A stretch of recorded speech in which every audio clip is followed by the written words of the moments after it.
Hello everyone, I'm Advocate Akhil Solanki, associate with Lexis and Company.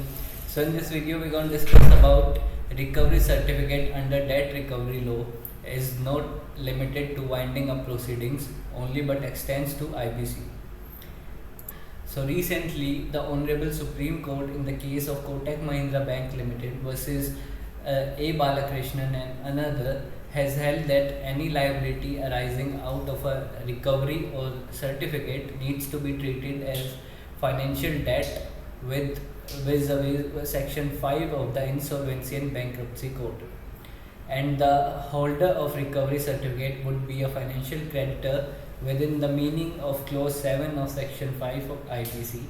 So as such, the holder of such a certificate would be entitled to initiate the corporate insolvency resolution process if initiated within a period of 3 years from the date of issuance of recovery certificate.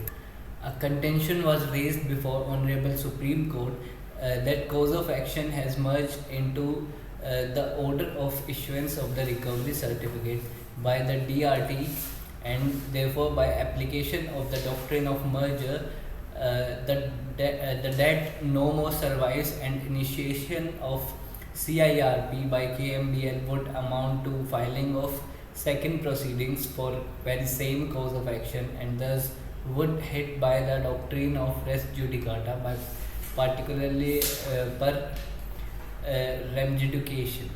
So the judgment is boon for creditors who can initiate claim as financial creditors under IBC based on recovery certificate issued under Debt Recovery Act, even if the period of imitation from the date of original default has expired, so long as they have initiated recovery proceedings in time and pursue it to get the adjudication of their claim along with the issuance of recovery certificate by DRT. So thank you. See you in next video with some more information.